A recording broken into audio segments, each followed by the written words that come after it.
Facebook chief Mark Zuckerberg prepares to testify on Capitol Hill today. It's being reported that the biggest Black Lives Matter page on Facebook turns out to be a scam. No.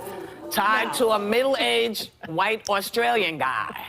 Now, it's been around for at least a year and had 700,000 followers. So how could it last this long? And the Black Lives Matter folks said, you might want to take this down. Because he has donations. Yeah, he was taking donations. Why don't they send the money to Black Lives Matter? The real deal. Is he a Black Lives Matter supporter? He's in Australia. No. And I think not. But the question is, the Black Lives Matter folks said to Facebook, hey, take it down. Take it down. This is not us. And they were reporters were calling Facebook to say this is not a real page.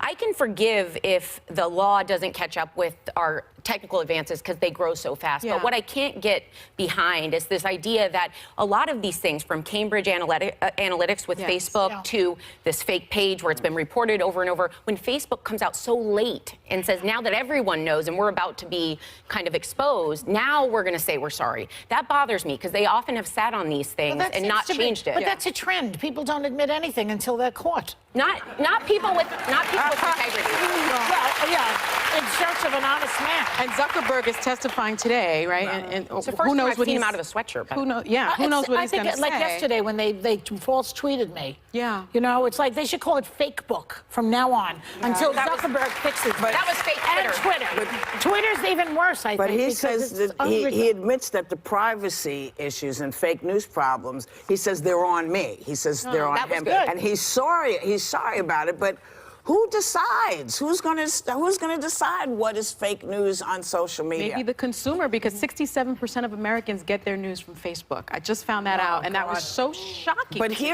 also doesn't abide by his own rules, though, because on his own personal messenger, he had the capacity to delete whatever messages he was sending on Facebook, which we as normal Facebook users don't have. I used to have Facebook, and I recently found out that the push notifications you got about the messenger that's on your app, every single message you've ever sent to anybody, Facebook has and can use against you. It's very dystopian for a lot of different reasons, even though I have since deleted it off my phone. Well, they're private messages to your friends, and I will say, like, going forward, we're the commodity. They have more power than we ever could have possibly conceived of, and what he chooses to do with that power is why Congress should be asking serious questions. My problem right now is the average median age of people in Congress and Senate is quite old. I don't know how many of them are actually using the Facebook Messenger. A whole bunch of them. And I just keep thinking of, do you remember the senator from Alaska that said the internet was not a big truck, it's a series of tubes, and it became this whole meme on the internet and this whole joke? Zuckerberg did contribute $3 million to federal candidates, so...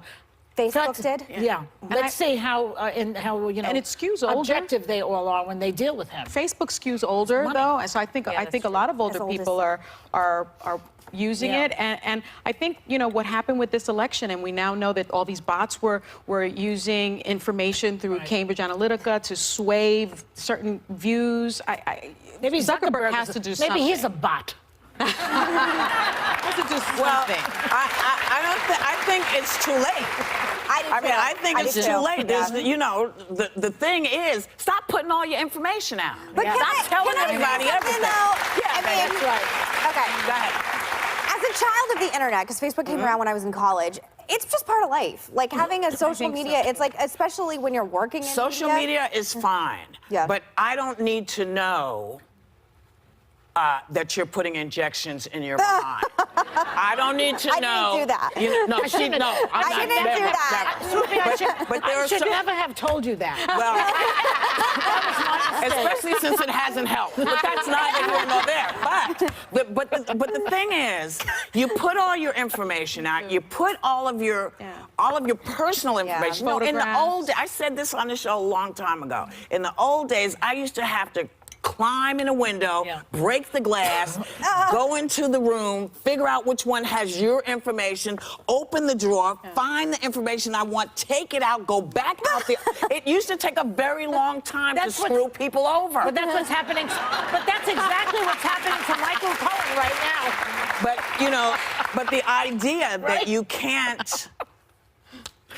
cannot get your stuff back, that your stuff is out Yeah, in it's the out ether. there. Everything you've put out is not, it doesn't cloud. disappear. It's in some Yeah. cloud, and who knows where that is? That's what I want to know. Can I clarify one thing? It wasn't just Mark Zuckerberg that donated that. It was Facebook and its employees. Okay. Just All to, right, still. But still. I mean, It's Facebook. they're not donating to my it's- side, but I will say that Sheryl Sandberg also needs to come out and take Everybody. ownership She's of this. leaning back right now. Yeah. She's leaning out. She's leaning But out really, right what's now. the answer? We're not going to use social media. The We're not answer gonna is be use Facebook? smarter and how you do it. Just Yeah. be smarter. Don't assume that because your kids are doing it, that it's okay for you to do. You should be saying to them, listen, this is going to follow you. That crotch picture that you took and sent to your boyfriend is out there with your name on it. I know. Be smarter. We'll be right back.